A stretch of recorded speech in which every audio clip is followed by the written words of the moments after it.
En lep pozdrav, najprej da rečem hvala za rože. 35 let slovenske države praznujemo, bomo praznovali smo v tem letu, zato se je zgodil tale dogodek, kjer bomo pravzaprav se spominjali, kaj se je dogajalo, kje smo danes, in zato najprej predstavim moje tri sogovornike. Jasno, ob moji levi je ta najbolj kompetenten, ki pač ve vse, kar se je dogajalo takrat, to je Lojze Peterle, predsednik prve slovenske vlade in seveda tudi osamosvojitveni predsednik. Potem pa imam ob sebi dva zanimiva duhovnika, na njegovi levi, na levi gospoda Peterleta je Jože Plut. On je bil prvi vojaški vikar, danes pa je župnik v Poljanah nad Škofjo Loko, tudi zanimivo. Ja. In tule ob meni je pa gospod Milan Pregl, prav tako župnik v Novi Gorici in prav tako vojaški kaplan, je pa prišel kar oblečen tako, kot je bil takrat, tako da ja, vsi vidimo, da se ne bomo zmotili, da gre za kaj civilnega, a ne, gospod Pregl? Če so me že na plakat dali. Ja. Zdaj, meni se zdi, da mi dobimo še neke mikrofone, ne? Aha, tako. Da bomo lahko začeli z vprašanji.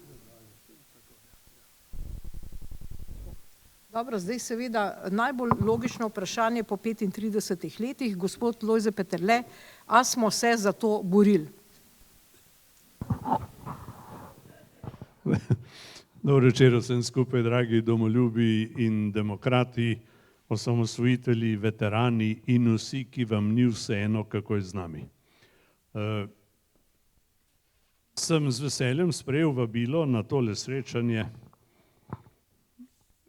ne samo zato, ker imam tukaj prijatelje in imam rad te kraje, ampak ker mislim, da se je zlasti v času pred volitvami potrebno pogovarjati o bistvenih zadevah, še posebej z ozirom na to, da pri nas mladina v šoli ne zve kaj pomembnega, razen če so pedagogi, bi rekel, izrazito na strani osamosvojitve. Marsikje poslušamo še naprej iste mite in seveda pri volitvah gre zmeraj za nek premik ali za neko željo po spremembi, ne pri vseh seveda, ne. In dobro je vedeti, kaj pomeni točka A in kaj pomeni točka B. Jaz pripadam generaciji, ki je bila vzgojena v duhu, da je treba v življenju nekaj narediti. Da imamo neko odgovornost, da imamo socialno poslanstvo. In jaz bi rad povedal nekaj besed najprej o tem, kaj se je zgodilo leta 90, ko je, oziroma že prej, leta 89 je 6 pomladnih strank stopilo skupaj in niso bile samo desne, so bile tudi leve. Socialdemokracija velja za levo stranko, zeleni so bili leva stranka in tako naprej. Namreč to omenjam zato, ker želijo danes tisti, ki zaničujejo osamosvojitev, jo zaničujejo kot desni projekt, ne.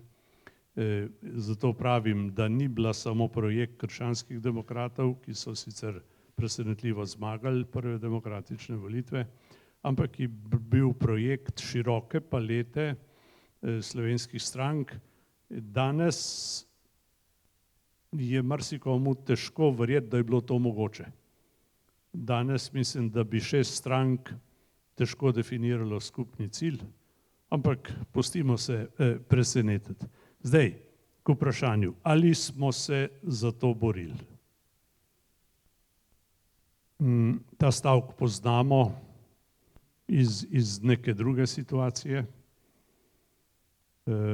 Jaz bi rekel tako, da smo dosegli več, kot si je marsikdo predstavljal, ker takrat so nam veliki obiskovalci, poznavalci, analitiki, specialisti govorili, da ni mogoče izvesti to, za kar smo se odločili. Takrat jaz nerad uporabljam besedo levice, ker takrat nismo imeli levice. Imeli smo pomladno stran, imeli smo, bi rekel, partijsko stran oziroma stranke partijskega, da ne rečem, revolucionarnega porekla. Ne. In mi smo imeli srečo, da so nas takrat podcenjevali. Ne. Se spomnim, kako so se norca delali iz Janše ali iz Omana. Jaz sem bil Lojze iz Čužne vasi, brez političnega, bi rekel, spisa za seboj, so me pa seveda spremljali, to vemo. Ne. No in mi smo, glejte, v enem letu smo proglasili državo. A si predstavljate, da bi jaz nastopil v takratni skupščini z razlago, da gre za tako kompleksen in zapleten in zahteven proces, da rabimo 2 mandata. Glejte, se opravičujem spoštovani voditeljici, ki tudi veliko ve skoraj vse to, kar vem jaz, ali pa ve še več, ki me je počastila z besedami, da skoraj vse vem. Ne. Mogoče tudi jaz česa ne vem, ne, pa bomo še kaj izvedeli. Ne. Lejte, ampak takrat smo imeli eno energijo, smo se zedinili okrog enega cilja, smo presenetili sebe in svet, ki je govoril, da ni mogoče. Predvsem smo presenetili Beograd, pa trdim čedalje bolj, da tudi številne v Ljubljani. Niste slišali se tega stavka, ki sem ga jaz slišal ob zadnjem obisku predsednika Zvezne vlade Anteja Markoviča, ki je nagovarjal slovensko opozicijo naj potegne z njim, pa je nekdo rekel, saj ni treba, samo malo počakamo, da bo zaropotal, pol bomo pa videli. Pa je zaropotal, pa so videli. Tako bom rekel, Kučan pa je na dan proglasitve države 26. junija 1991 je rekel, danes so dovoljene sanje, jutri bo nov dan.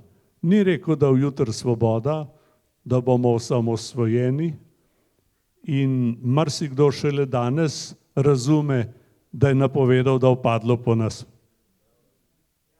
Ne, v bistvu je to povedal. Ne. In jaz recimo objavljam še marsikaj na teh socialnih omrežjih, na Facebooku in tako naprej. Me masirajo tako, ko mačka, bi rekel, ne. Kje je zdaj Švica, kje je to in ono in tako naprej. Ali smo se za to borili? Ja, jaz to tam poslušam. Ne. In jaz bi takole rekel, lejte, zdaj je 35 let za nami in jaz sem ponosen na tisti čas, ko smo stopili skupaj in v Demosovi vladi smo dokazali, da smo sposobni širine, da smo sposobni slovenskega skupaj. Mi nismo planirali kočevskih jam, nismo imeli nobenega političnega zapornika, nismo imeli zaprtih območij, pogovorili smo se z opozicijo, kako iti na plebiscit. Brez glasu proti, si predstavljate, 6. decembra 1991 smo sprejeli zakon, kako gremo na plebiscit. Tudi zato mislim, da je plebiscit tako dobro uspel. Ne? In verjetno smo imeli takrat različne predstave, kaj bo potem. Ne? Vem, da je bilo precej komunistov, ne samo tisti, ki so odšli iz Beograda z zavestjo, da je z Jugoslavijo konc, pa so, mimogrede, poudarjam, kljub temu predlagali prihodnost Slovenije v Jugoslaviji, čeprav so videli, da Jugoslavije tako rekoč ni več, ne? Da ne deluje. Ne? In ko govorimo danes o vrednotah slovenske osamosvojitve, ali o tem, zakaj smo se borili, mislim, da imamo različne predstave, zakaj je šlo. Zakaj sem omenil komuniste? Mnogi med njimi so vedeli, da se je zadeva izčrpala, videli so tudi, da pada komunizem, bi rekel, na vsej črti, padel je Berlinski zid, vemo, kaj se je zgodilo v Sovjetski zvezi in tako naprej. Torej, veliko nas je bilo za osamosvojitev, veliko manj jih je bilo pa za preobrazbo. In to je ključna točka, ne. Tisti, ki smo bili za preobrazbo v duhu slovenskih ustavnih in evropskih vrednot, ki smo jih podpisali leta 2004, torej tisti se zavedamo, da v naši demokratični tranziciji nismo prišli zelo daleč. Smo kakšne stvari dosegli, ampak in smo lahko na nje ponosni, smo se spravili tudi na politični zemljevid sveta, ampak kar se nam je zgodilo, je to, o čemer jaz rečem, borba vrednot revolucije, vodijo nas nekateri nazaj na Čebine in vrednoto samosvojitve. In zdajle imamo tisto, da voditeljica že malo skrbjo name gleda, ampak bi rad vendar tudi pri vas opozoril na temeljno razliko med revolucionarnim projektom in osamosvojitvenim projektom, to, o čemer v šoli ne slišijo nič. Slovenci so v preteklem stoletju doživeli 2 svetovni vojni, v katerih so naši možje in fantje padali na vseh mogočih frontah, tudi mobiliziranci okupatorjev so bili na silo. In tisto, kar se je zgodilo leta 1945, nam ni prineslo svobode, tako je reklo Slovensko ustavno sodišče. Kajti 2 totalitarizma, ki sta okupirala Slovenijo, sta bila premagana, ampak nastopil je tretji, ki je prinesel največ žrtev. Če jaz prav razumem številke, v katerih je natančno pisal doktor Možina, potem je pri nas bilo več žrtev bratomorja kot žrtev druge svetovne vojne. In to je naša nesreča, to je naša rana, to je naša še vedno neobdelana tema, to je tudi naša travma, pravijo psihologi, ne. In mi smo ostali v eni zagati, ne, ki se kaže izrazito pred temi volitvami, ne. Jaz sem prej rekel, nas vodijo na Čebine. S tem govorim simbolno seveda, ne. Glejte, režim, ki se je vzpostavil brez plebiscita, brez demokratičnih volitev, ne, za razliko od plebiscita za samostojnost, plebiscita za Evropsko zvezo, plebiscita za NATO. Glejte, ljudje 45 ali prej ali pozneje niso bili vprašani, ali so za komunistično Jugoslavijo, ali so za izvedbo revolucije, ali so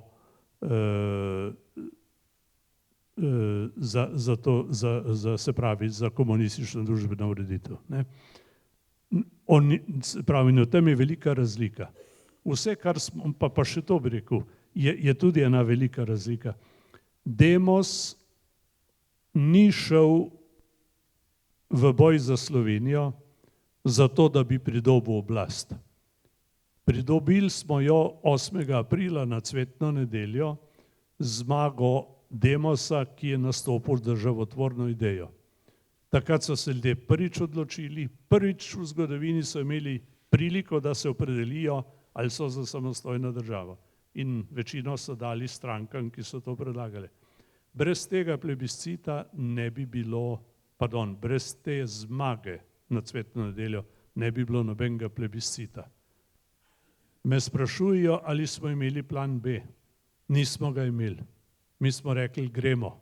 In 28. aprila na Brdu pri Kranju je bil vsak od predsednikov strank Demosa vprašan, ali si pripravljen iti do konca. Smo natančno vedeli, da je nebo že svinčeno nad nami, ne?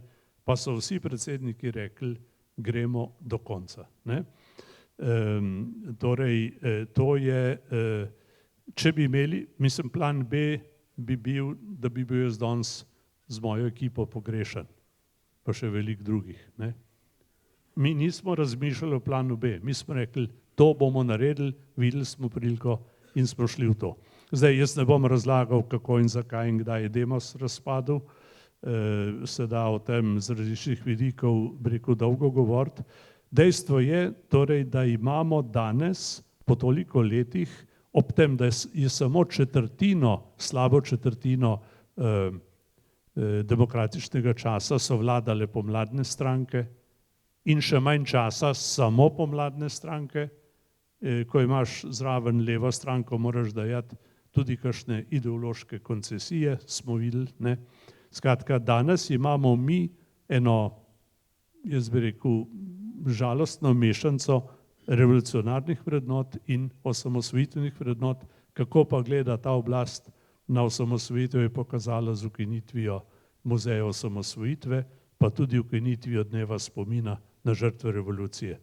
Kako je z nami, kaže 3000 in še nekaj ljudi v plastičnih vrečkah, ki čakajo na pokop 80 let, zdaj v Škofji Loki. To sploh ni več tema. A so na kakšnem soočenju o tem govorili? Mislim, da ne. To je zdaj vzeto na znanje, da je to tako. Ne? Kakor je vzeto na znanje, da krasi naš trg republike, ki se je prej imenoval Trg revolucije, spomenik revoluciji. Ker smo na Primorskem, bom rekel, da ne piše gor NOB-ju. Pejte ga pogledat, čeprav kakšna črka že manjka, gor piše spomenik revoluciji. Ne? Lejte, mi živimo z mešanco starega in novega in kako daleč smo zašli spet v staro ideologijo, kaže odnos do kmeta, do podjetnikov, do zdravnikov, do duhovnikov, ki so zdaj prečrtani, ker so podprli kulturo življenja namesto kulture smrti. Ne? Poglejte, koga vse današnja oblast preganja kot zasebnike. Prej smo z gospodom Plutom govorili o tem, kakšen status so imeli nekoč duhovniki. Bili so po zakonu obrtniki, duhovni vodovodari, bi rekel. Ne? Se hecam na lašč, ampak tak status, zdaj ne vem natančno, ko se zdaj imenujejo. Ne? In zasebnik pri nas ne velja za človeka, ampak je sociološka kategorija, spada med sovražnike ljudstva. Mi smo spet prišli v teh letih do temu, čemer se reče restauracija koncepta sovražnika. Koncept sovražnika, ki sem ga izdoživljal 42 let v mojem življenju, pa pomeni, da naredimo boljšo družbo, tako da izločimo tiste, ki se ne strinjajo z nami. Trdim, in zdaj bom pa počasi že zaključil, da je osamosvojitev prinesla nek občutek, vsaj za nekaj časa, da smo vsi naši. Da zato, ker kdo misli kaj drugače, ne bo končal na Dobu ali kje na Kočevskem, v kakšni kraški jami. In ljudje so bili tega veseli. Ne? Zdaj imamo pa situacijo, ko trdim jaz na podlagi tega, kar sem v življenju spoznal, da imamo dejansko razvoj navzdol in nazaj. Lejte, nam se ni dogajalo v času po osamosvojitvi, da bi nam podjetniki odhajali. Prihajali so domov iz Nemčije, iz Švice, iz Avstrije. S Kolom smo se zmenili za milijonske podpore za podjetnike, ki bi si doma odprli zadeve. Danes nam odhajajo podjetniki, odhajajo mladi ljudje, odhajajo zdravniki, ki jih ideološko tretirajo. V Novem mestu so prečrtali najboljšega med njimi, tako pravi vsa Dolenjska. Mi smo zdajle pred temi volitvami sprt narod, z večjo polarizacijo kot pred 35 leti, nad nami pa letijo rakete v vse smeri. V Svetem pismu piše, razdeljeno kraljestvo propade. Pazimo, da ne bomo šli po poti razdeljenega kraljestva. Hvala, da ste me tako dolgo poslušali.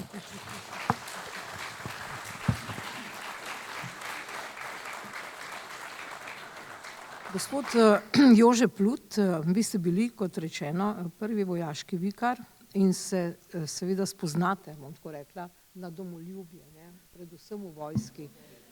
Ja, hočem reči, da se gospod Jože Plut kot prvi vojaški vikar spozna na domoljubje v vojski, pa me zato zanima, kako se je spremenil odnos do domoljubja, to sprašujem gospoda Pluta, in kaj meni o teh jugoslovanskih zastavah, ki še vedno mahajo tukaj po, mogoče predvsem po Primorski, ali pa dobro se upravičujem, če tudi kje drugje, ampak tukaj jih bolj vidimo na državnih proslavah. Kaj vi menite o tem, gospod Plut?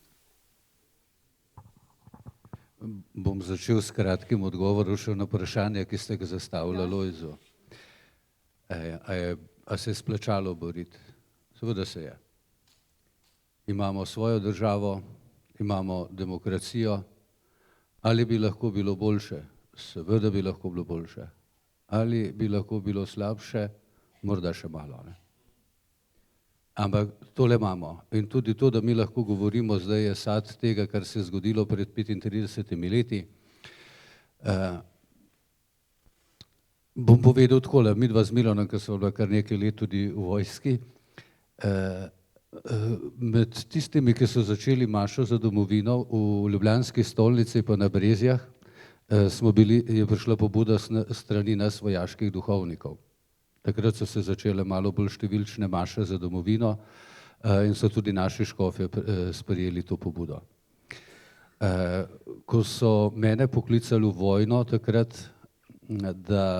kot teritorialca, sploh nisem razmišljal, ali bom šel ali ne, čeprav sem bil že duhovnik. Preprosto sem šel domov, čeprav je drugače vožnja trajala dobre pol ure, sem takrat rabil 4 ure, da sem prišel do doma, do uniforme in šel na položaj, na katerega sem mogel. Sploh se ni razmišljalo o tem. Hočem reči, da ko imaš ti nekaj rad, dom, domovino, takrat se odzivaš.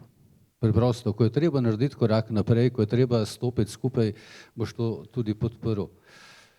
Druga stvar, ki bi rad povedal, zelo vesel sem bil, ko so naši škofi vendarle po dolgih letih sprejeli odločitev, da dajmo v naše cerkve postaviti zastave slovenske, se spomnite.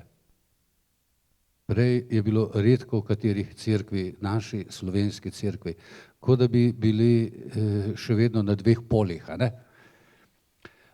Tega sem bil zelo vesel. In druga stvar, seveda tudi, da se pojavljajo zastave na raznih prireditvah, pa žal ne na Primorskem, tudi na Štajerskem še kje drugje. Zastave z rdečo zvezdo, zastave države, ki smo jo leta 1991 z oboroženim bojem tudi premagali. 26. oktobra tistega leta je šel zadnji vojak uniformirane okupatorske vojske s trajektom, ki so ga najeli v tuji državi iz koprskega pristanišča, in ta trajekt je imel zelo veliko zastavo jugoslovansko gor z rdečo zvezdo. Za vse normalne ljudi bi se takrat morala končati zgodba bivše države. Za vse zdrave ljudi, ki kaj daje nase, na svoj rod, na svojo kri, na svojo domovino, na svojo državo, na izborjeno samostojnost. In seveda zgodba, ki smo jo mi si prizadevali, ampak bom rekel tudi tako, ne glede na to, da je cerkev uradno pozvala šele, da damo zastave par let nazaj v cerkev, je večina duhovnikov se ves čas prizadevala za to, da bi gojila domoljubje. V župnijah, kjer sem jaz deloval, sem vedno dajal zastave ljudem in pozival ljudi, naj dajo zastave za praznike in tudi cerkvene, sem rekel. Če ste verni, dajte za Božič. Tudi če ni uradno državni praznik, je samo dela prost dan. In bodimo ponosni. In na vseh župnijah, kjer sem deloval, se je število zastav bistveno povečalo po enem letu. Brez sprevcev. Brez sprevcev, ja. In se mi zdi, da temeljni problem pa je, ker se mi zdi, da je naša država zamočila to, da je zelo malo tega domoljubja, pa seveda je to, da v naših šolskem in vzgojnem sistemu preprosto nismo predrli s tem noter, kar je gospod Lojze že omenil. Zgodovino se končajo z učenjem v osnovni in srednji šoli, tam približno pri 45. letu, morda še pridejo do inform biroja, vsega ostalega se pa žal ne dotaknejo. Tako da bo treba na tem področju še marsikaj narediti in seveda stopiti skupaj. Res stopiti skupaj vse, kar je dobrega, povezati se. Stopiti skupaj vse, kar je dobrega v naši državi. Gospod Lojze je povedal, da so tudi med komunisti bili ljudje, ki so stopili skupaj in smo podprli ta dober projekt. Samostojnost in demokracije. In tlele imamo še veliko nabora, da naredimo korak naprej in da oživimo to ljubezen do naše domovine. Je pa res, na simbolnih področjih moramo pa tudi nekaj narediti, ne? Tle pa tudi Primorska občutljiva, pa tudi Kranjska. A veste, dokler bomo mi poveličevali, bom rekel, diktatorje, tako kot se jih uradno zgodovina imenuje, morda pri nas malo s težkim srcem, in bomo slavili njihove napise na veliko, se bo še vedno to dogajalo. Mi moramo narediti res radikalen preobrat, stopiti skupaj in povedati, tisto je bilo slabo. Mi imamo svojo državo, svojo demokracijo in jo imamo radi in na tem bomo gradili skupaj.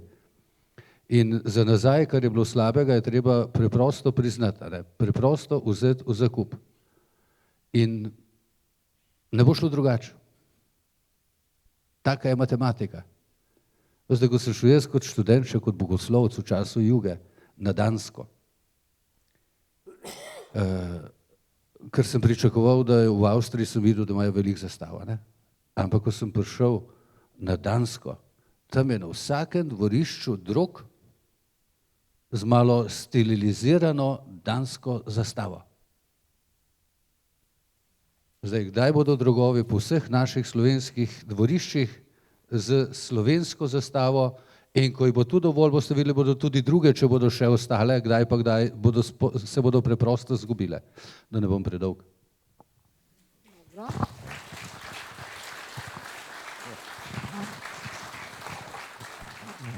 Gospod Prega, zdaj smo slišali, da je cerkev naredila to potezo zastave tudi v cerkev. Pa me zanima, kako pa v vseh teh 35 letih, kaj se je zgodilo? Cerkev še igra to prvo vlogo tudi pri domoljubju ali je bolj zapadla pod to presijo, pod ta pritisk ločitve cerkve od države, pa bodite tiho in se zaprite pač za cerkvene zidove? No, gotovo že v bivši Jugoslaviji je bila cerkev, kot so uradno rekli, sovražnik številka 1, kar je samo po sebi pomenljivo, ker govori o tem, da je imela drugačne vrednote. In tudi, kar je gospod Lojze in tudi Jože rekel, jaz mislim, da 91. leto je lahko uspelo, ker smo večinoma vsi bili še katoliško vzgojeni in smo se celo lahko igrali socializem. Danes smo pa bolj ali manj socialistično vzgojeni, se ga pa niti igrati ne moramo več. Čist samokritično do cerkvene strani jaz se bojim, oziroma ne, sem prepričan, podobno kot tudi marsikdo v tej naši slovenski družbi, cerkev ni doživela osamosvojitve. Mi še vedno trpimo zaradi tako imenovanega represivnega pristopa bivšega režima. In si tudi danes ne upamo javno in glasno povedati, kdo smo, kaj smo in kam hočemo iti. Od vrha do najbolj zadnjega župnika v najbolj zakotnem kraju v Vrhinskem kotu, ki je najbolj zahodno. Cerkev gotovo goji domoljubje, ampak jaz mislim, da v domoljubju je treba gledati z večjih strani. Eno so predavanja, eno so razmišljanja, drugo so pa razmere, ko ti imaš nekoga ali nekaj rad. Tukaj mislim, da je velika odgovornost države kot take, ker če te država tolče po glavi, moraš biti zelo, zelo, ne vem kaj bi rekel, skoraj malo naiven, da jo imaš še zmeri rad. Mazohističen. Skoraj. Kar se pa te ločitve cerkve in države tiče, pa tle francoska revolucija si glasti preveč zaslug. Ločitev cerkve in države izvira od Kristusa. Bogu, kar je Božjega, in cesarju, kar je cesarjevega. In pri nas ne govorimo o ločitvi, ampak govorimo o izločitvi, kar ne gre skupaj. Ne? In kar je bilo tudi že parkrat rečeno, ko smo skupaj, kraljestvo obstane. Ko se pa delimo, tako ali drugače, smo pa na dobri poti in danes smo tam, da nas nekaj pohodi.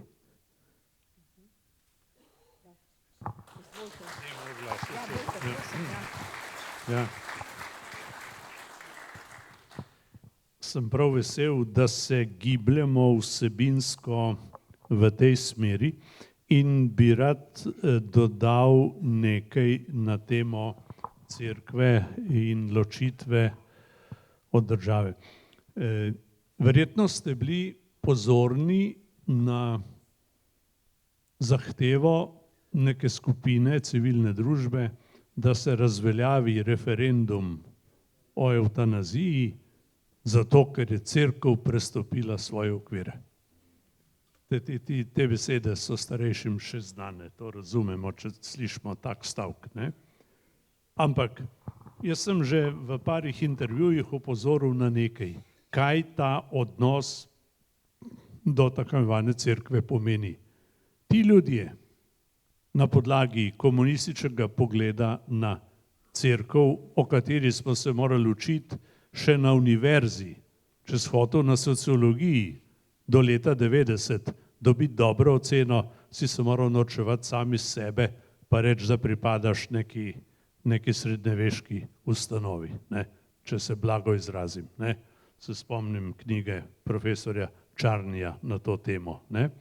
In komunisti cerkve ne vidijo kot ljudi, kar je, čeprav ima svoje strukture, ampak jo vidijo kot družbeno silo, ki jo vodijo škofje oziroma duhovniki, da ne rečemo še teologi, ne?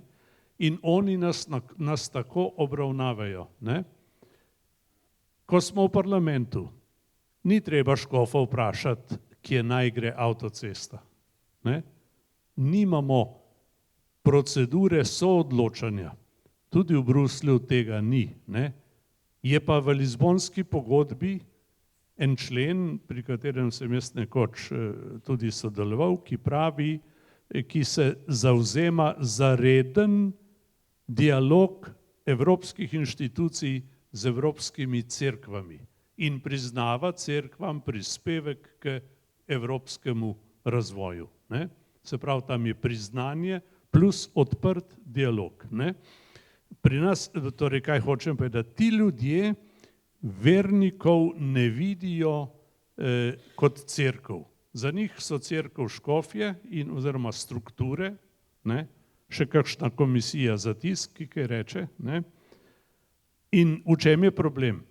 Kot sem rekel, ni nujno in po zakonu je prav in ta princip sekularnosti je bilo lepo povedano, kaj pomeni. Ne? Torej, cerkvi se ni treba mešati v vladno parlamentarno politiko. Ne? Ampak ne moreš pa vernika, ki živi svojo vero, svojimi vrednotami, svojimi načeli, svojimi prepričanji, omejiti na 1 uro na teden. Komunisti so proglasili vero kot zasebno zadevo. Ampak to je pomenilo v nedeljo, le 5 tisto uro ti še oprostimo, pol čez teden daj pa mir. To je pomenilo imeti vero za zasebno zadevo. Ne? In zdaj, ko so napadli cerkev, seveda spet kot ustanovo, jih ne briga, da je velika večina oziroma da je večina Slovencev, ki je glasovala proti temu zakonu, da so bili to dejansko verniki. Ne? Mi za njih nismo ljudje, mi smo sociološka kategorija. Tisti, ki jih ni treba, tisti, ki so drugačni, tisti, ki se z nami ne strinjajo. Jaz sem govoril v Srednji Aziji, v Uzbekistanu, kot prvi na temo verske svobode, potem, ko so pobili 1000 ljudi v eni ječi in so rekli, da je šlo za verski fanatizem. Ne? In so tam iz 3 ministrstev govorili, vsak je začel, vera je ločena od države. Ne? Jaz sem rekel, v naši ustavi tudi piše, sam povejte mi, kaj ali kdo je vera.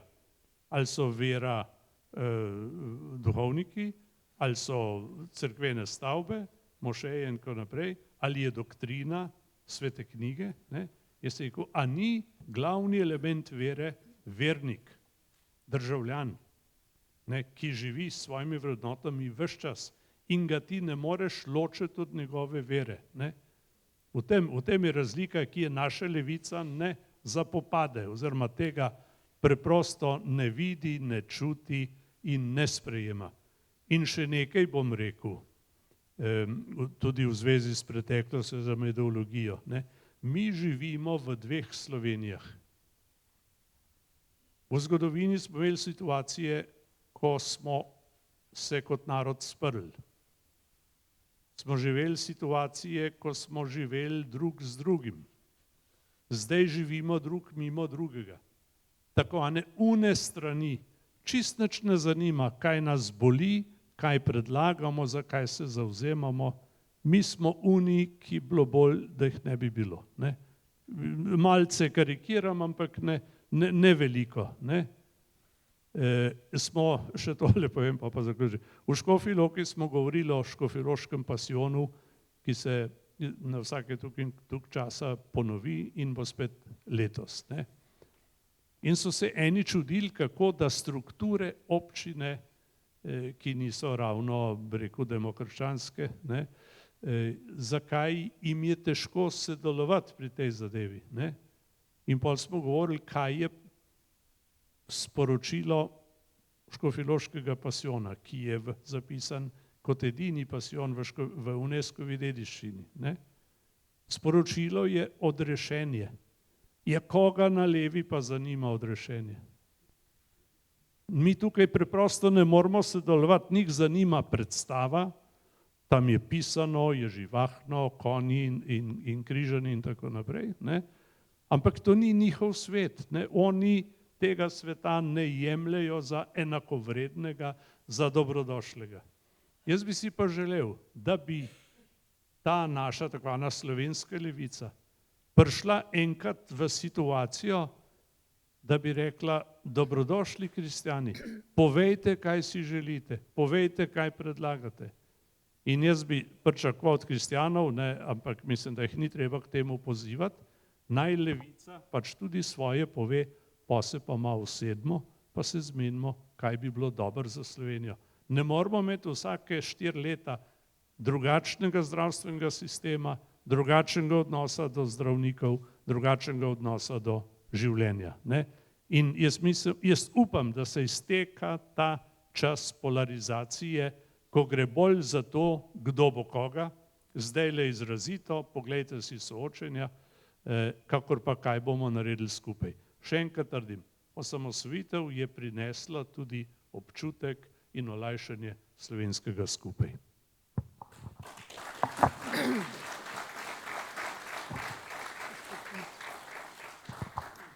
Dobro, gospod Plut, slišali smo že o teh kosteh, da tako rečem, ki se valjajo po nekih plastičnih vrečkah in gajbicah, prevažajo po Sloveniji sem in tja in se skrivajo. Zdaj, kaj to pomeni, da v 35 letih odrekamo ljudem, čeprav mrtvim, pa tudi njihovim svojcem, pravico do groba, do imena, do spomina?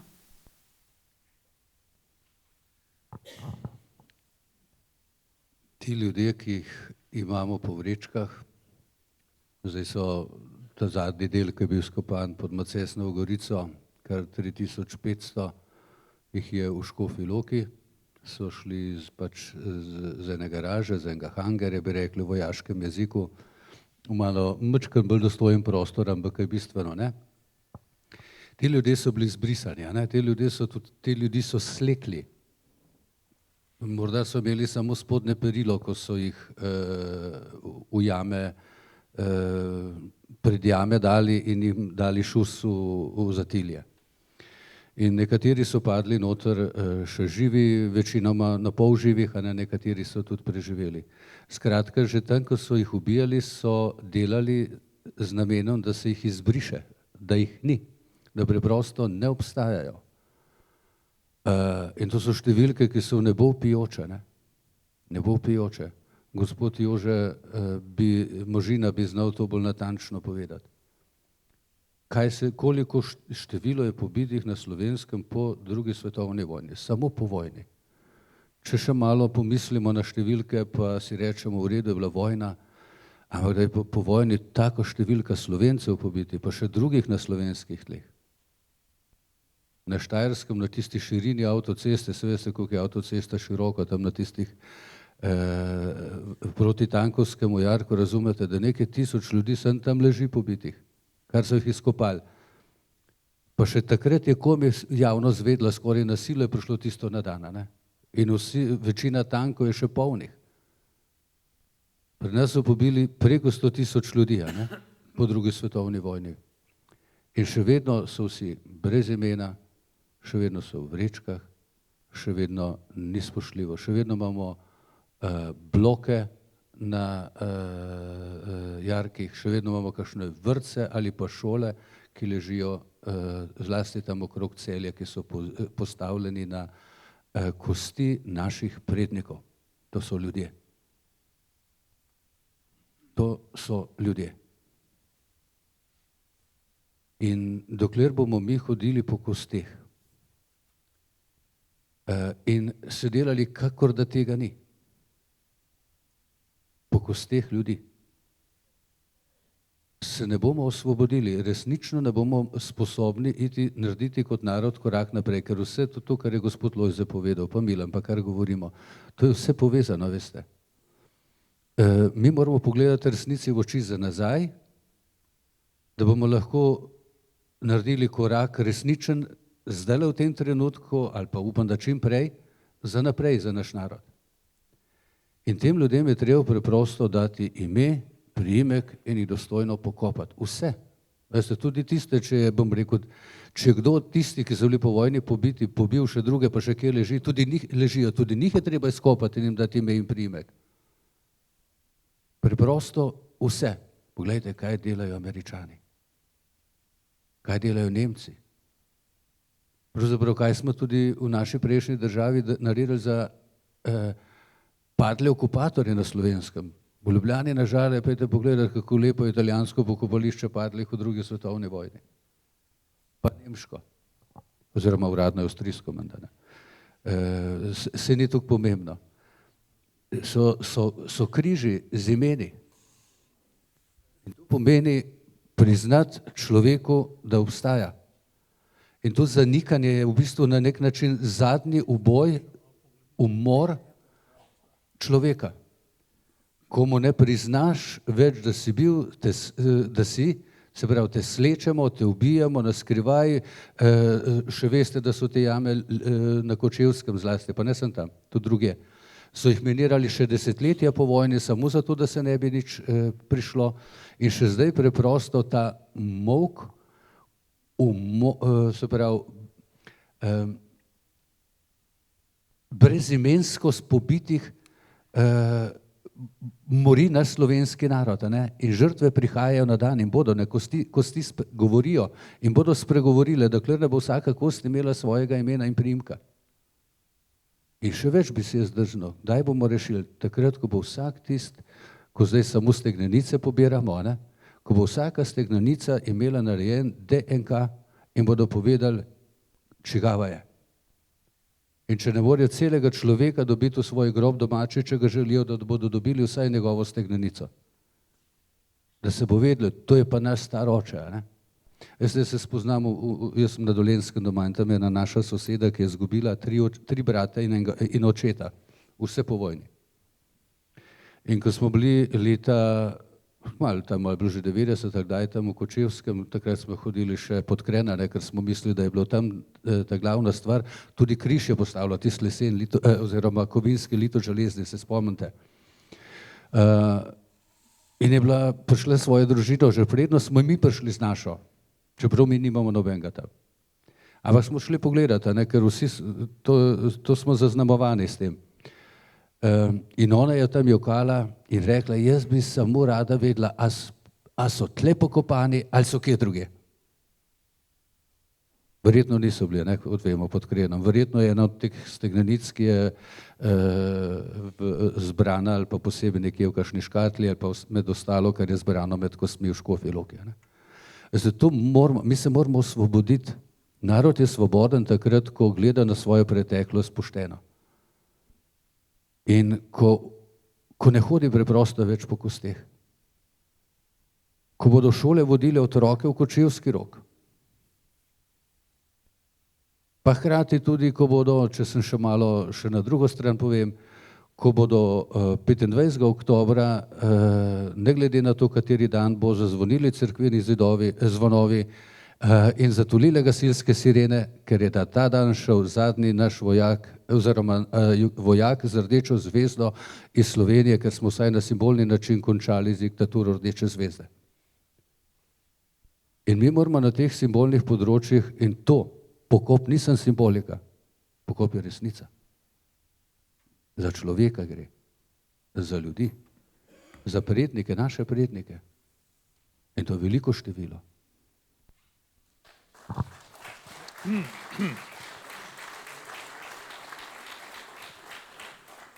Sem se zmenil z gospo Petrovčičevo, da tukaj le še nekaj dodam, ker je gospod Plut je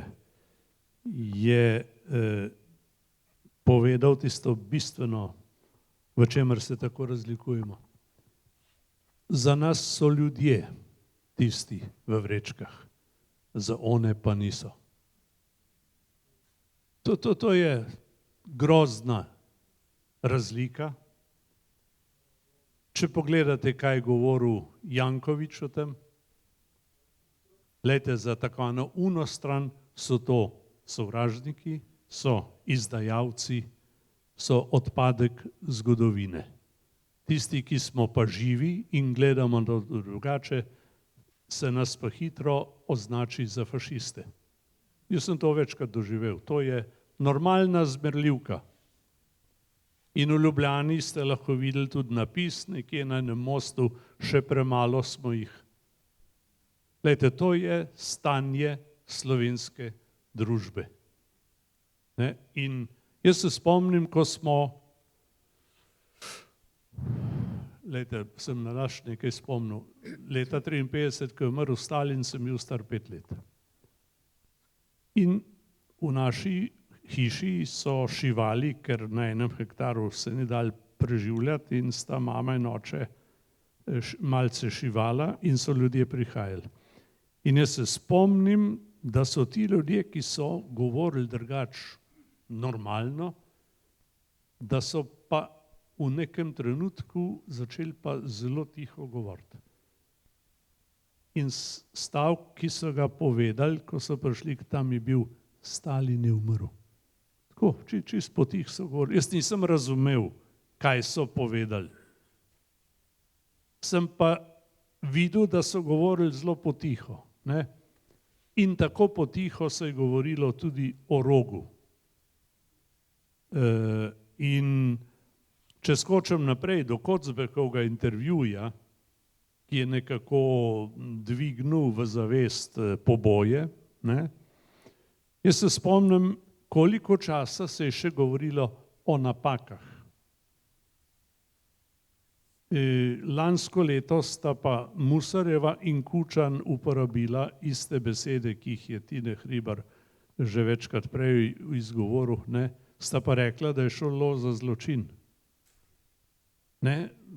Če narod ne loči med napako in zločinom, ne bo imel velike prihodnosti. In seveda vprašanje je, kaj pa zdaj, če so na tej ravni priznali, da je šlo za zločine. Pri nas se to kar potuška, kako se temu reče, kar naprej gremo. To ostaja za nami, na nogah imamo pa čedalje več svinca. In ker smo na Primorskem, bi vas rad spomnil še na nekaj. Oziroma še to bi rekel. omenjena bila resnica, ključen pojem. Ampak te takvane druge strani, zmagovalce, o katerih je enkrat lepo govoril dr. Ernest Petrič, resnica ne zanima. Ker so resnico že povedali. Eni so zmagovalci, eni so izdajalci. In z izdajalci se ne bomo pogovarjali, zato tudi ne bo sprave. In če je kdo želel od zgodovinarjev kakšen kovter dvigant nad slovensko zgodovino, so rekli, ne bomo dovolili revizionizma. Revidere pomeni, to bi doktor Možina lepše razložil kot jaz, čeprav sem tudi zgodovino študiral, ponovno pogledati. Ko ti nekaj zveš, ko si nekaj odkril, ko imaš pred sabo nekaj novega, lahko na neko zadevo pogledaš na novo, revidere po latinsko. Ne? In to še zdaj poslušamo. Revizionizma ne bomo dovolili. Tudi v Sovjetski zvezi bil stalen sovražnik revizionizem. Ne? Oni zacementirajo pogled na zadevo in gorjemu tistemu, ki gleda drugače. Ne? No, zdaj pa dovolite samo še, da se spomnim Stanovnika. A se spomnite, mislim, da je bilo to leta 2013, ko je bil še šef Zveze borcev in je šel potem iz Dražgoš na Lajše. Primorcem je znano ime duhovnika Lada Piščanca. Verjetno, da bom vprašal, da dvignete roke, kdor ve za njega. Ne? Na Lajšah so takrat pobili njega, še enega duhovnika in še 13 vaščanov. Potem je pa en novinar vprašal Stanovnika, kaj je bilo to, da je nesel 3 vrtence v družbi takratnega cerkljanskega župana na Lajše, tam pod Cerkljanskim hribom. Ne? In je Janez Stanovnik rekel, veste, takrat se je partija zmotila. 70 let pozneje, do takrat smo se učili o grdih izdajalcih, z duhovnikom na čelu, seveda, ne? Smo poslušali to zgodbo. Potem pa pride Janez Stanovnik in stvar, bom jaz rekel, revidira. In nam pove šele takrat, da se je partija zmotila in da so naredili to, tako rekoč, po nepotrebnem. Ne? Lejte, ampak takih lajš imamo mi še nekaj. Ne? Lejte, to je samo en del, ker so rekli, čakajte, oprostite, ampak tle smo se pa malo zmotili. Ne? Tako da resnica bo še pomembna stvar. Zdaj pa še eno smešno pripombo. Lejte, cerkev nazaj. Če sem šel jaz, ki sem 9-krat srečal Janeza Pavla II., ki je bil, mu ni bilo treba razlagati, kaj Slovenci hočemo, ne? Nas je pa, bi rekel, izdatno podprl, ne samo z obiski v Sloveniji. Ne? Če sem šel jaz tja, je bil to klerikalizem. Če gre tja Golob, če je šel Kučan, je to svetovna politika, je to gesta. Zdaj, ko bosta šla pa 2 župana iz Gorice, kako bo to izgledalo? A sta že bila? Je pa to sploh svetovni dogodek. Ne? Lejte, mi imamo skozi dvojna merila. Ne? In dokler bo tako, se bomo tako pogovarjali.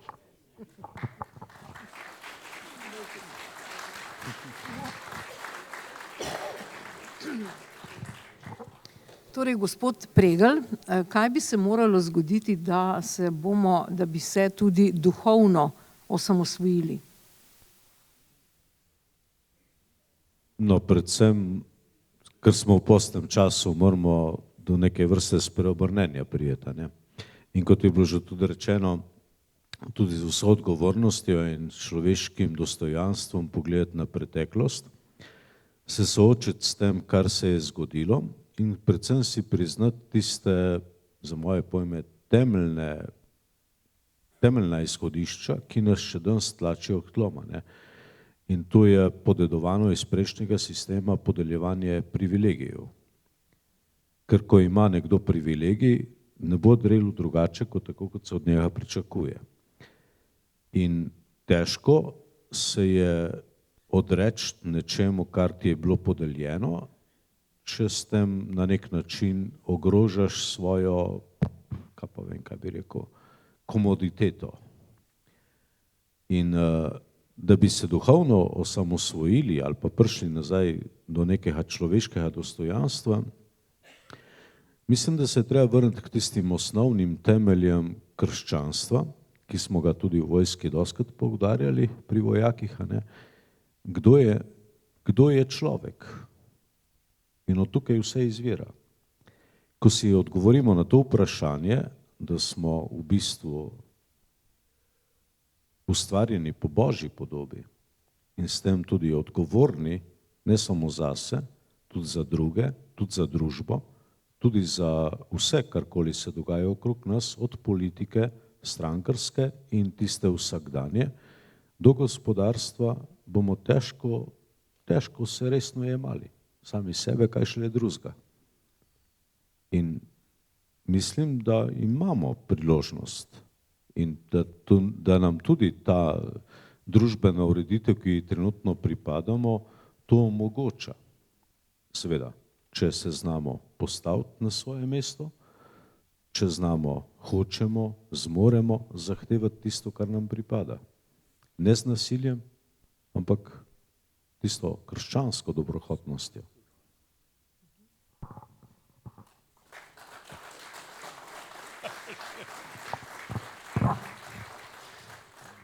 Dobro, zdaj, gospod Peterle, velikokrat smo že načeli to vprašanje te lustracije, ki je ni bilo. In kot posledica tega je zdaj Milan Kučan neka baba Vanga, ki ves čas napoveduje, kaj bo po 22. marcu, če bo tako in če bo drugače, a ne, je ves čas pri teh preroških močeh. Zdaj povejte mi, vi ste pa zdaj pristopili k Novi Sloveniji spet, ne? Kaj pa vi napovedujete? Zakaj ste se pa vi odločili za ta korak? Je to napoved pomladi? Seveda bo 22. marc, to je že prvi pomladni dan, drugi pravzaprav. Jaz mislim, kakor jaz čutim z mojimi senzori, kaj se dogaja, da se bo zgodil 22. marca en lep rezultat, ki bo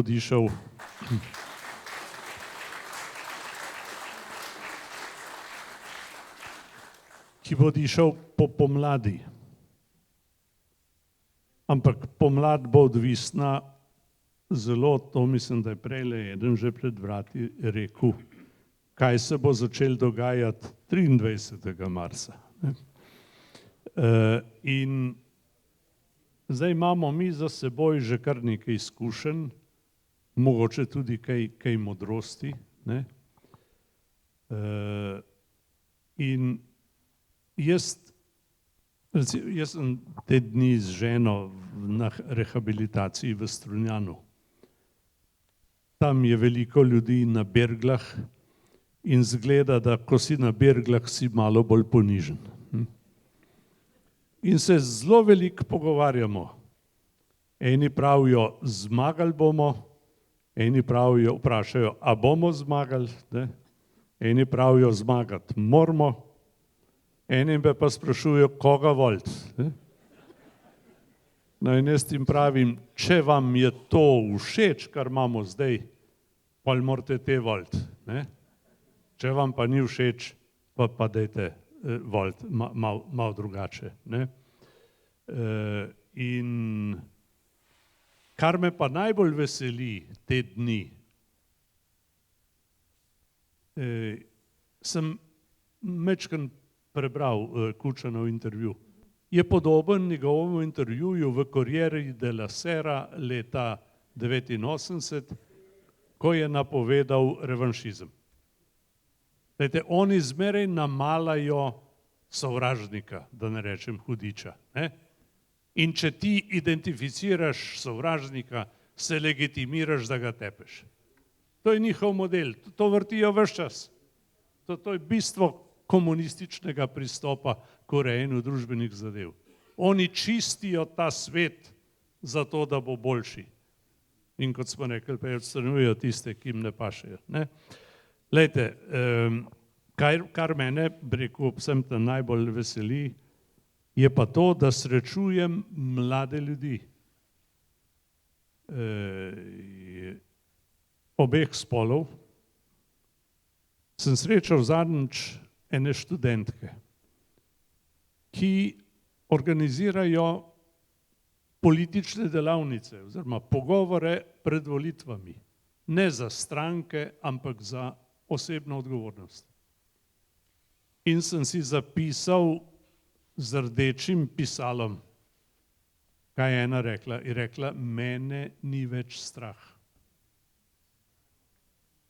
Se je rekel, Bog vas je poslal. Ker ne bom razlagal, kako je bilo strah generacijo mojih staršev.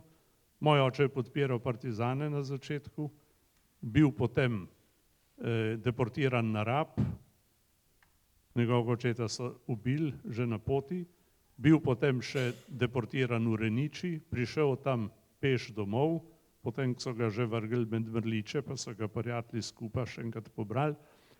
In ko je prišel domov, se je potem, ko je videl, kaj je delala revolucija, odločil za drugo stran, za domobransko stran. Ne? Imel je etičen kriterij, ampak vemo, kako so bili taki ljudje obravnavani. Torej, jaz mislim, da je on ves ta čas živel pod pritiskom. Ne samo on. Ne? Naša generacija in tudi,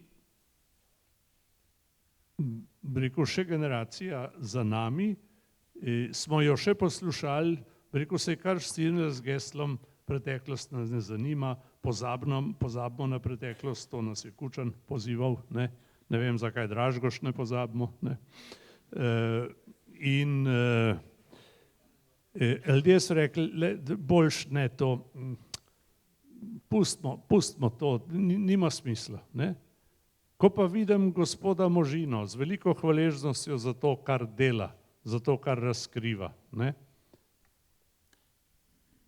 In ko vidim človeka, ki je malo pred žalami, stisne iz sebe to, kar ga je matral 50, 60 ali da ne rečem 80 let, ne? Pa vidim, kako pomemben je odnos do resnice in odnos do tistega, ki z resnico prihaja na dan. Ne? In ko sem razmišljal o teh puncah, sem jih vprašal, če jih lahko tako imenujemo, ker danes smo že paziti, kaj rečeš. Ne? Gospodična menda ne obstaja več. Ne? In sem rekel, a vi veste, kaj govorite, če vaju ni strah? Ne? Jaz mislim, da šele ta generacija, ki se zaveda travmatskih posledic zločinov prednikov, takšnih in drugačnih, ne, da šele ta, mogoče bo šele ta spravila zadeve naprej k več resnice in k drugačnemu odnosu. Ne. In glejte, prej je gospod Pregl rekel spreobrnenje. Jaz imam vtis, da se mi kar naprej spreobračamo in pozivamo k spravi. Ampak sem že prej povedal, zakaj nimamo partnerja.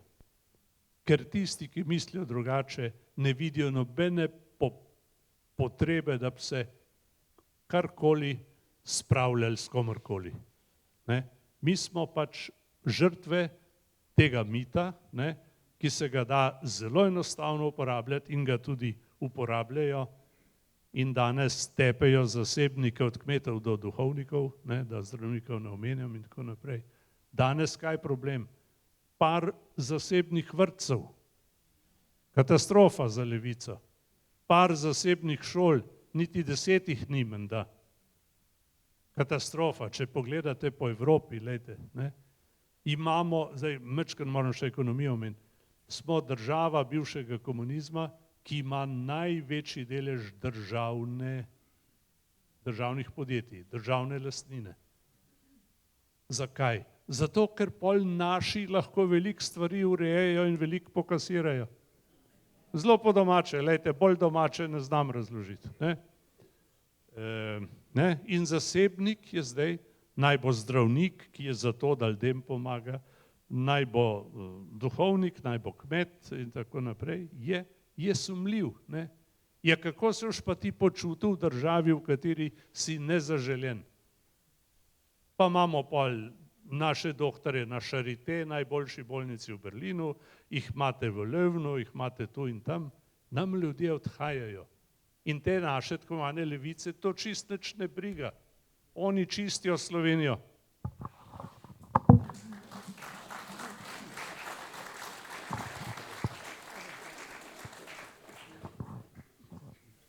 Gospod Plut, seveda smo pred volitvami, zato je zanimivo vprašanje, kako vzbuditi in ohraniti krščansko upanje v prihodnost. Zelo zahtevno in zanimivo vprašanje, ampak hkrati je pa zelo tako resnično. Z menoj sta prišla dva moja farana, ki sta rekla, da razmišljate, da bi prišla poslušati Lojza Peterleta, ki ga že dolgo nista videla, pa poslušala v živo. One dva veste, da zdaj živi v eni podrtiji v Poljanah, zaradi poplava, ker so nam dovolili cerkev pozidati. 54. leta se je podrl župnijsko, 64. leta so dali pa dovoljenje načrtno na poplavnem področju. 2023 je bilo tam 1,70 m vode poplave. No in potem sem jaz prišel, da malo te uredimo, kaj bomo naredili, smo se odločili, da bomo nov Faroš in vmes tam ni za živeti v tistem delu po cerkvi, ko poplavlja. Mi je občina dala pa stanovanje v muzeju. In je resnično, tam je muzej slikarjev Šubic in ena majhna luknja z dvema prostoroma. No in takrat sem se potem spominjal, kako so, mislim, da je bil duhovnik Šega. Nekateri duhovniki so zapisali spomine na zasliševanja. No in ne vem, kdo ga je zasliševal, ga je Ribičič ali ga je Zdenko Rotar, eden od teh dveh mislim, da je bil. In je rekel, pa dejte se že nekaj duhovniki iti to, kar se greste, saj čez 10 let cerkve ne bo več, duhovnikov ne bo več, kvečjem bo morda še kakšen v muzeju v Naftalinu. Jaz sem bil zdaj res v muzeju, nisem pa v Naftalinu. In tako se stvari spremenijo. Cerkev je zgodba, ki dela na dolgi rok in je neuničljiva. To vsak pameten človek vidi, celo levičarji že. In se mi zdi, da zbuditi ljudi, da bodo imeli tega duha odgovornosti, pomeni, da moramo vsi mi na nek način tako samostojno in suvereno delovati, kot duhovniki, kot škofje. Med duhovniki je pred unimi referendumom na temo pomoči pri samomoru krožila ironična šala, med duhovniki govorim, ko so se škofje oglasili, po dolgih letih je pa krožila ta šala. Tudi če morebiti referendum ne bo uspel, samo da so se škofje oglasili. Oglasiti se je treba. In povedati. Fajn je pa tudi, da stojimo čim bolj in škofje in duhovniki in tudi verniki za svojim stališčem. Moramo dati nekaj nase. Tudi Jezus je rekel, ko ga je vžgal, tam pred velikim duhovnikom. Zakaj me biješ? A sem zaslužil? A me kar tako? Bolj sem nažigal. Zato, ker je dobro pred očmi tistih, ki so se spravili name. Pa še nekaj bi rekel o tem, Kosti, to moram še povedati. Glejte, v naši fari, tam, ker so cerkev porušili, zdaj delajo arheološki park in seveda je bilo treba arheološko vse obdelati. In so odkrili dol, da je v 6-7 metrov pod temelji gotske cerkve, za katero so vedeli, da obstaja, so našli temelje romanske cerkve, pa kostnice. In tako 6 metrov, 3 metre globoko so kar plasti še pokojnih, ki jih niso prekopali takrat, ko so pokopališče prenesli tam na rob Poljane. Ampak prvo rundo tega, ko so začeli arheološka, so kar tisto skrb zmetali, pa eno jamo dali na Britov. Ko sem jaz prišel, sva se dogovorila z županom, da bomo te ljudi dostojno pokopali, čeprav so nekateri pokopani noter že več kot 1000 let. In so arheologi dobili nalogo, da od vsakega, ki ga bodo tam dobili, vzamejo stegnenico, jo dajo posebej, vse ostale smo pa dali v krste, ki so bile sicer polne, ker so bile kosti slačene in tako dalje. In to smo potem 2-krat dostojno pokopali slovesno s cerkvenim pogrebom na pokopališče. Prvič smo povabili tudi nadškofa. Tudi s tem namenom, da smo pokazali, kako je treba delati z ljudmi. Je res slovenski izraz, človeški ostanki so, čutite, ne, s človeškimi okosti. In se mi zdi, da tako počasi ta resnica res prihaja. Tudi jaz vidim med mladimi, pa imam kar dosti stika z njimi v svoji županiji, pa je fantje in dekleta, pa ne samo verni, začenjajo gledati na narod in na zgodovino drugače celo kot gledamo mi. In bom rekel z eno, kot bi rekel Drago Jančar, z eno kritično distanco, ne? Pa hkrati z resnicoljubnostjo, da je treba vse stvari gledati take, kot so in jih poimenovati. Tako da jaz imam upanje za naprej in upam, da bodo tudi dobri ljudje prišli po volitvah, ki bodo, bom rekel, vsaj tako splošno civilizacijsko ravnali v skladu z univerzalnimi vrednotami in zapovedmi, ki so splošno veljavne, da ne bom rekel božje.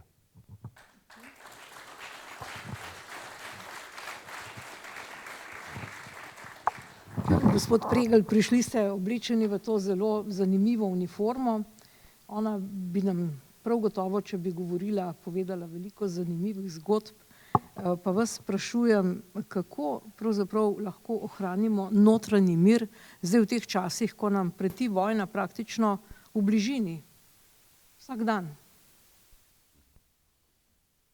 No, Jože je rekel, da živi v muzeju, jaz sem pa uniformo za naftalina potegnil. Ker je že nekaj časa nisem imel na sebi. Ja, notranji mir, jaz mislim, da tudi iz zgodovine krščanstva iz prvih stoletij ni vprašanje zunanjih dogodkov, ampak našega osebnega počutja oziroma stanja, kakršenkoli že je. Vojne na svetu so bile, so in bodo, ker smo ljudje pač taki, kakršni smo, od Kajna in Abla naprej, ko je najlažje brata pobiti, kot se z njim zmeniti. Vojne grozijo, ampak so posledica človeških slabosti, človeškega greha. Vojna ni v božjem načrtu, ne? In tudi vojaki niso na svetu zato, da bi se vojskovali, pobijali, ampak zato, da bi ohranjali mir, da bi vzdrževali red, tisto najbolj temeljno pravičnost, ki dopušča človeško dostojanstvo.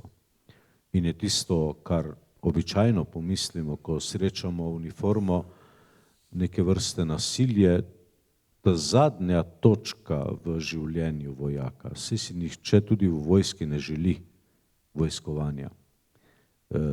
Tudi naši slovenski vojaki in tudi kakšni drugi, sej če prideš do takega razmišljanja, da bi koga kar tako pobijal, to ni več za v vojsko, to je za psihiatrijo. In zato tudi mislim, da je bilo prav in da je prav, da se je tudi v slovenski vojski ta naša služba uvedla, ker kot že rečeno, tudi vojaki so najprej ljudje. In oni tudi rabijo svoj razmislek in svojo duhovno poglobitev, zakaj nekaj narediti. Ne nazadnje, zakaj tudi biti pripravljen dati življenje za svojo domovino.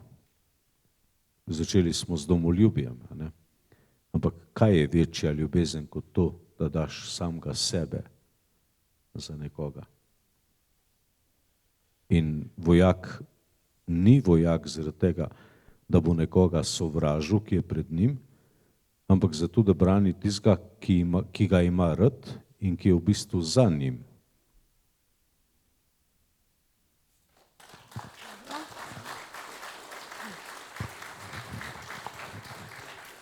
Gospod Peterle, zdaj, ker ste bili pač predsednik prve vlade, pa smo vsi skupaj zdaj srečno dočakali tudi 35. rojstni dan Slovenije, zdaj bo tukaj, ne? Kaj naj poklonimo Sloveniji za rojstni dan? Samega sebe. Glejte, jaz še zmeraj srečujem ljudi, ki pravijo, jaz se politike ne grem. To je politična izjava brez primere. Tisti, ki se politike ne gre, prepusti vse drugim. In pol mu jaz rečem, ne jamraj potem, če bo kaj narobe. Toliko. Glejte, tole vprašanje me je zdaj navedlo na Roberta Schumana in njegov poudarek na spoštovanju človekovega dostojanstva. Mi smo imeli do leta 90, je bila glavna beseda kolektiv, ne skupnost. Evropska zveza pa temelji na konceptu dostojanstva in posledično na konceptu skupnosti. Če se kdo spomni pokojnega Vinkota Kobala, on bi rekel, bi uporabil besedo občestvo. Ta je bila včasih bolj domača v krščanskih krogih. In mi, kristjani, bi bili lahko pri naši socialni odgovornosti in socialnem angažmaju malce bolj ponosni na našo dediščino. Nekdo reče liberalno in smo vsi vlažni, ker liberalno deluje samo po sebi, kakor v redu. Če rečejo na televiziji desno, je že narobe, se že slabo počutiš. Kaj šele, če padajo kakšne druge besede. In tle bi rad opozoril še na to, ko je bila govorica o kosteh, nam so rekli, iščejo kosti. Se spomnim takrat, ko so začela prva izkopavanja. Kako perfidno, moram uporabiti ta izraz, zamegljujejo zadeve, da bi odmaknili pozornost od bistvenih vidikov nekega problema. Glejte, se bom najprej malo pohecal. A se spomnite, kako se je v socializmu reklo kmetu? Kulaki so bili tisti, ki so morali. Kasneje je bil kmet individualni kmetijski proizvajalec. Ne grem naprej, ampak že to nekaj povem. Glejte, ko smo govorili o tem referendumu, se ni govorilo o umoru, razen nasprotnikov, ali samomoru, ker je šlo za oboje, ampak se je govorilo o pomoči, zelo humano, pri prostovoljnem dokončanju življenja. Glejte, čist tehnična govorica, ti pozabiš, da gre za smrt, kaj šele, da gre za uboj oziroma samomor. S to terminologijo zavedeš ljudi. V Evropskem parlamentu sem enkrat skoraj, ali pa sem celo narobe glasoval, ker je bilo poročilo o reproduktivnem zdravju. In še so rekli, da to izhaja iz Organizacije združenih narodov. In sem jaz najprej nepoučen, rekel si, to je pa dobro, za zdravje, to bomo pa glasovali za zdravje. Pa vidiš, da je zadaj splav. In kako se reče splavu? Prekinitev nosečnosti. Glejte, to je čisto, kot da bi luč ugasnil. Nič posebenega, pač tako ali drugače. Brez vsakršne zavesti, kaj to pomeni. A je Nika Kovač, se zapiše tako, Nika Kovač. A je že kdaj rekla besedo o tistem, od česar se osvobajajo? A je rekla kdaj, da gre za ljudi? Po naši terminologiji so to medicinski odpadki. Z vidika kakšne industrije je pa to dobrodošla surovina. Glejte, jaz sem enkrat zelo našo političarko na televiziji imel, je raje ne omenim, debato o tem, moj trebuh, se reče. Jaz imam pravico do mojega telesa. Si rekel, ja, dokler gre za tvoje telo. Ampak čeprav sem moški, te bom vprašal, kaj pa je s tistim telesom ali telescem, ki je zaživelo v tebi, ali in ima tudi trebušček, pa ne more nič reči, a ima on ali ona tudi kakšno pravico. Ali si ti edina, ki ti ni treba vprašati ne moža, ne Boga, kaj boš naredila. Glejte, mi ne moramo s temi ljudmi priti do te debate, ker smo prečrtani a priori kot desnica, kot ne vem kaj. Spet pridemo do tega, da mi nimamo pogovornega partnerja, imamo pa veliko zmerjanja. In zdaj se praznuje zmaga neke slovenske pobude. Ja, a si ti lahko zmagovalec, če pokončaš neko življenje? Nad čim ali kom si zmagal?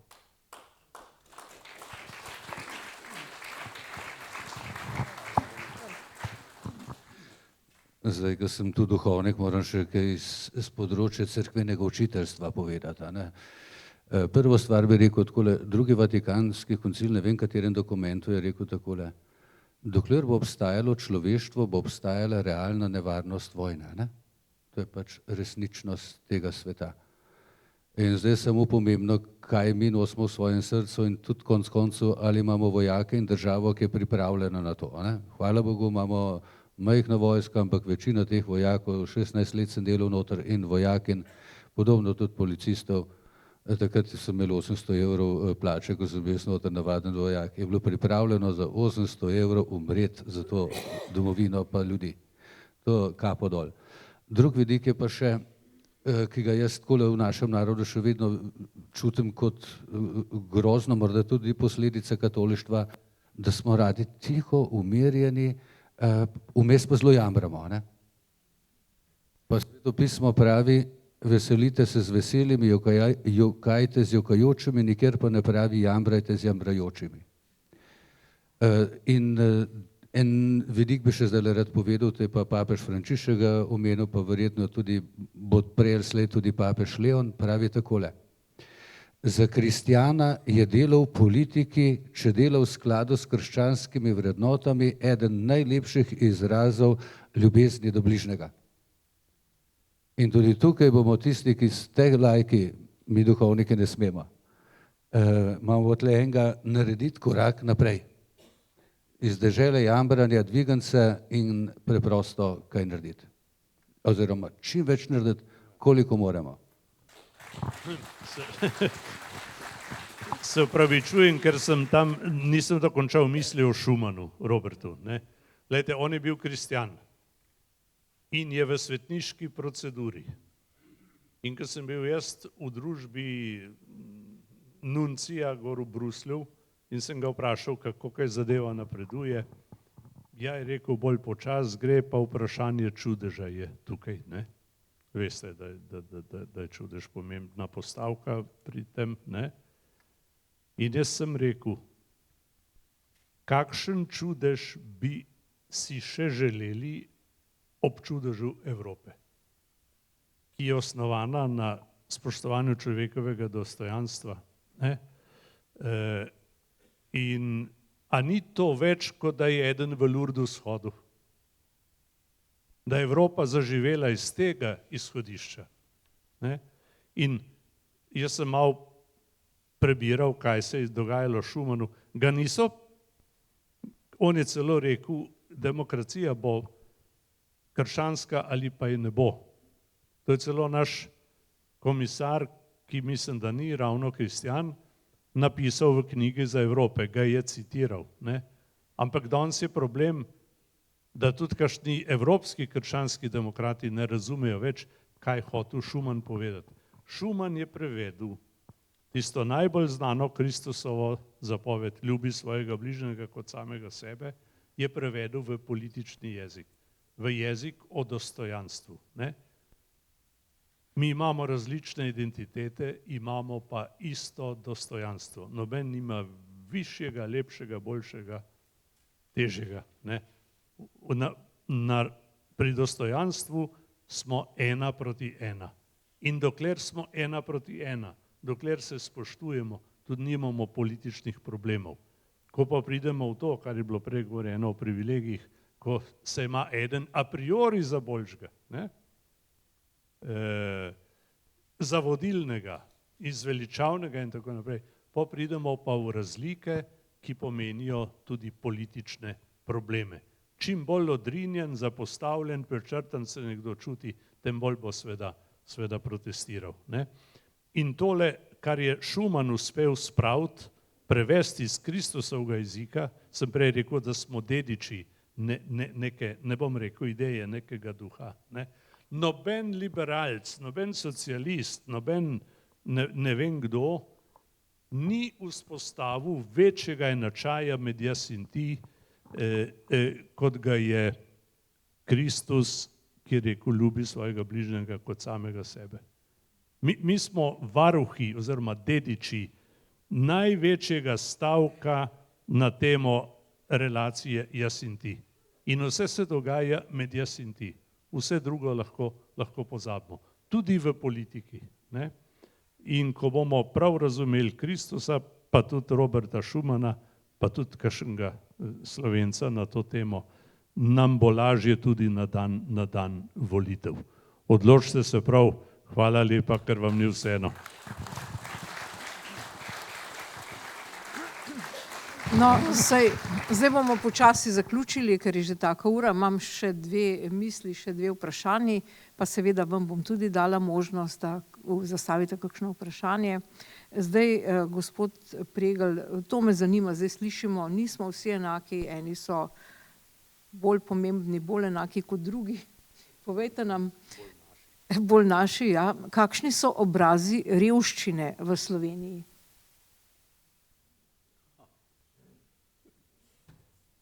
Obrazi revščine so mnogovrstni.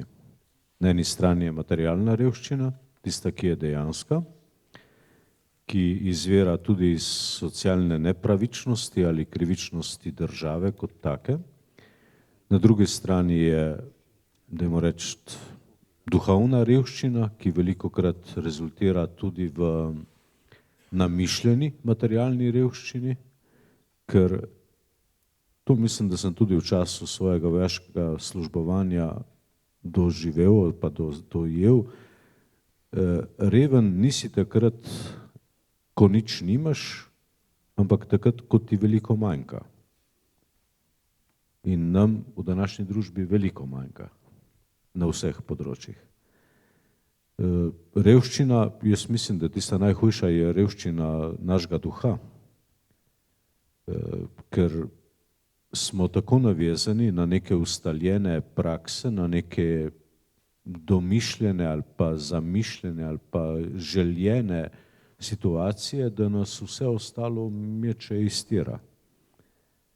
In revščina današnjega časa si mislim, no, da je, kot sem že rekel, ne, predvsem na tem duhovnem področju, ki se potem pa odraža tudi v naših medsebojnih odnosih, ki niso več prijazni, ker smo tekmovalni, ker smo sovražni drug do drugega, ker se bojimo, da nam bo nekdo nekaj odnesel, kar bi si domišljali, da je naše. In takrat, ko smo v strahu, tudi izhaja iz čisto naše katoliške vere, ker eno glavnih oznanil poleg vstajenja velike noči je ne bojte se, je, da se nam ni treba bati, ker konec koncev, realno pogledano, verjetno materialno, nismo bili še nikoli boljše stoječi, kot smo danes. Seveda, nam pa veliko manjka.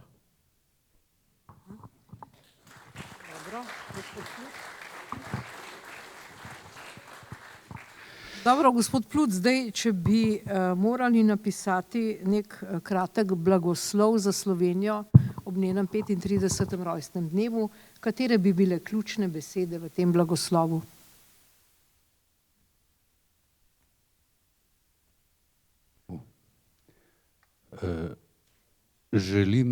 Želim in privoščim Sloveniji, vsem Slovenkam in Slovencem in vsem državljanom in državljankam naše samostojne države Slovenije, da bi bila to dežela ponosnih, srčnih in veselih ljudi, med katerimi bi bilo veliko pesmi in veliko življenja.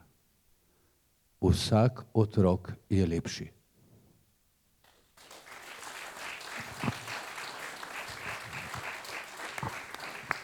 No, in seveda zdaj je napočil trenutek, da tudi vi, spoštovane in spoštovani, dobite besedo.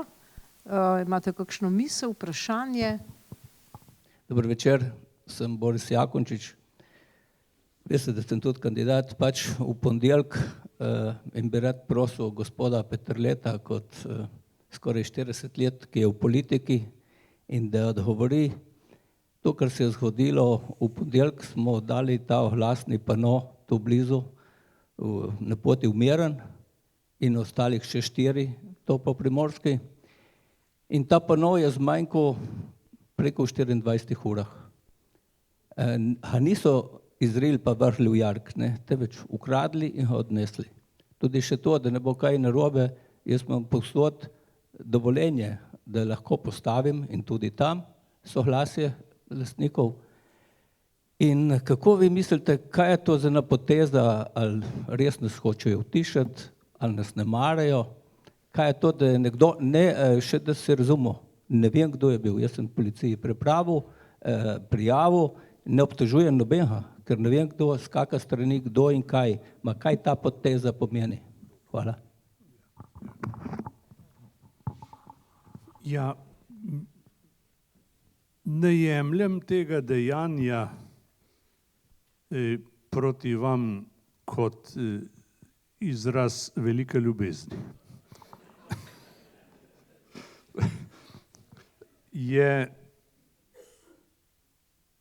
Če bi bil pa bolj resen, pa bi rekel, nekje piše,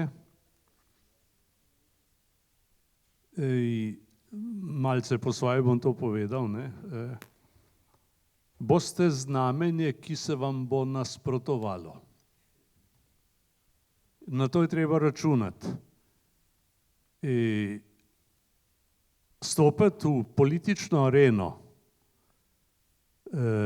ne pomeni, da lahko prideš skozi močvirje z belo obleko, tak, kot si vstopil. In jaz sem vesel vsakega, ki se je pripravljen boriti. Je pa rekel naš gospod tudi, bodite preprosti, kakor golobje, je pisano z malo, in zviti, kakor kače. In gospod, če sem ga prav razumel, ne bom rekel, da je bil zvit, ampak je hitro slovensko javnost obvestil o tem, kaj se mu je zgodilo, in tako se je nekaj 10.000 ljudi je pogledalo to, kar se je njemu zgodilo, in mislim, da je naredil prav. Danes imamo neke možnosti, ki jih včasih nismo imeli, ko lahko tudi takvana socialna omrežja izkoristimo za to, da kaj povemo ali kaj podobnega. Tako da, glejte, jaz mislim, da je to še blag izraz nasprotovanja vaši kandidaturi. In jaz mislim, da bo bitka huda, ampak ker gre za res, jaz bi rekel, jaz imam raje humor kot nož, še raje imam pa nasmeh. In da se v politiki tudi z nasmehom veliko narediti. vas ne pozivam, da jim odpustite tem tatovom, ne? Ampak da greste čez to z nasmehom in vem, da boste našli pravo pot v odnosu do tega, bi rekel, volilnega vandalizma.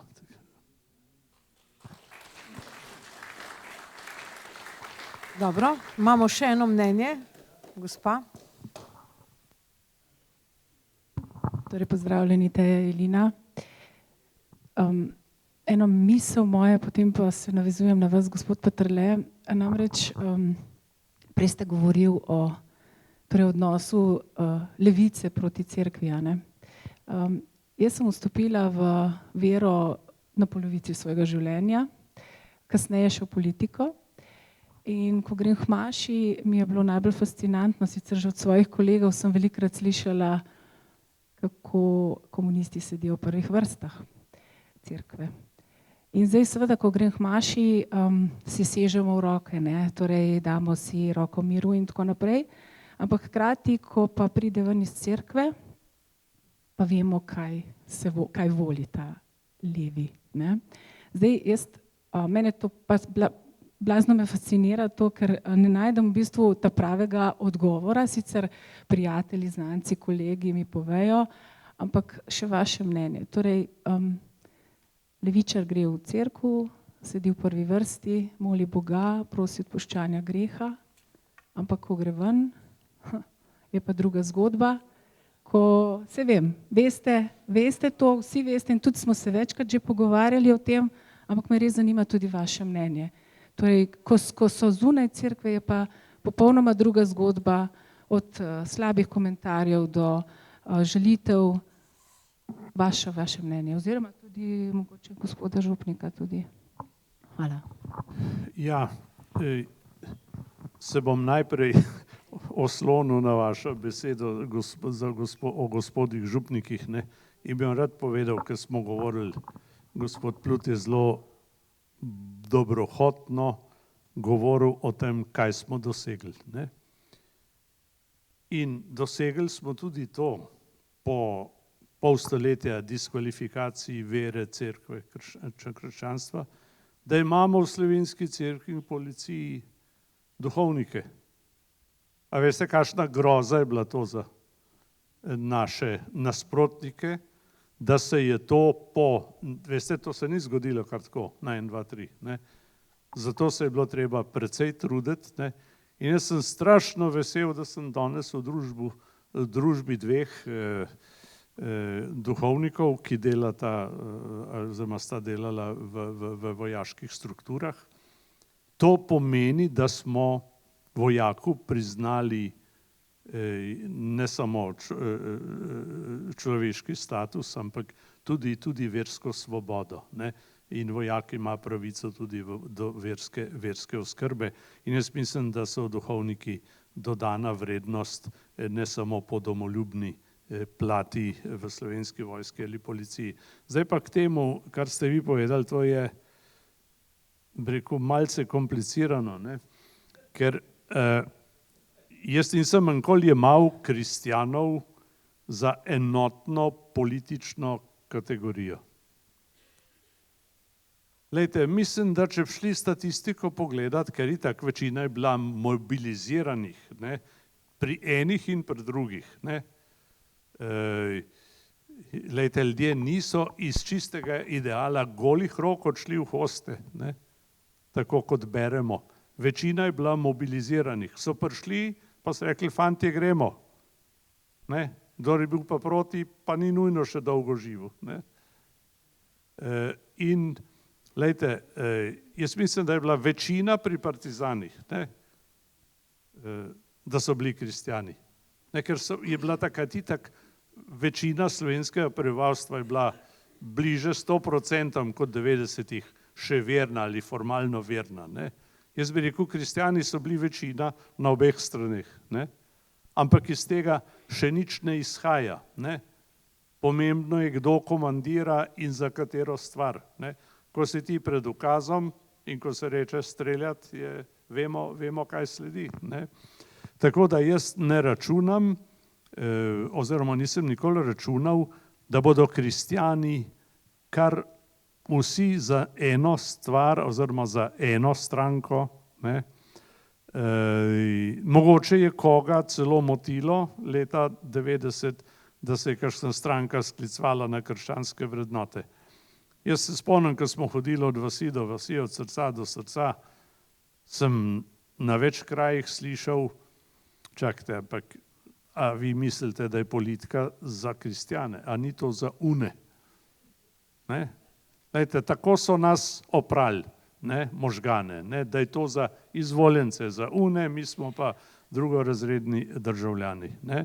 In jaz sem strašno vesel, ne, da so dali krščanski demokrati slovenski pomladi relativno največ glasov. To pomeni zmagati volitve, dati relativno največ glasov. Če pa se štejete Omanovo stranko in SKD, smo imeli pa minimalno absolutno večino. Ne. A veste, kaj je nekdo rekel, se zdaj ne spomnim, kdo je ta človek rekel. Je rekel, osamosvojitev je bila revanš kristjanov. Ste že slišali, kdo je ta stavek? Meni se zdi zelo zanimiv. Zelo zanimiv. Ne? Tako da jaz sem tudi videl kakšne znane obraze v prvih vrstah, ki jih prej nisem videl. Ne? Zdaj, lejte, ljudje iščejo zmeraj, se pozicionirajo glede na to, glede na ono. Jaz imam zdaj v Ljubljani, rekel, srečujem zanimive ljudi, ki mi nisem nikoli nagovarjali. A veste, zakaj sem zdaj za njih zanimiv? Ker čutijo, da se bo kaj spremenilo. In je dobro vzpostaviti odnos s potencialnimi zmagovalci. Glejte, taki smo, ne? Poglejte, Juda Iškariota, za 30 srebrnikov, ne? Boga je izdal za 30, ne? Veste, kaj pravijo Judije? Da ni bil Jud, ker noben Jud ne bi Boga za tako pocen denar dal. Glejte, jaz sem zdaj mečkan na hec obrnil, ampak molite zanje.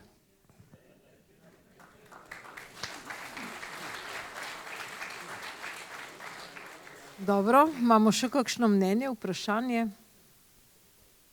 Sicer bomo rekli hvala. Hvala gospod Lojze Peterle, gospod Milan Pregelj in gospod Jože Plut in se vidimo prihodnjič, sploh pa vsi na volitve, ne?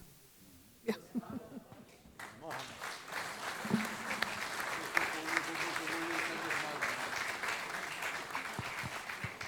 Dovolite v imenu Združenja za vrednote slovenske osamosvojitve Severne Primorske in pa lokalnega odbora tukaj, da se spoštovanim gostom in voditeljci lepo zahvaljujem.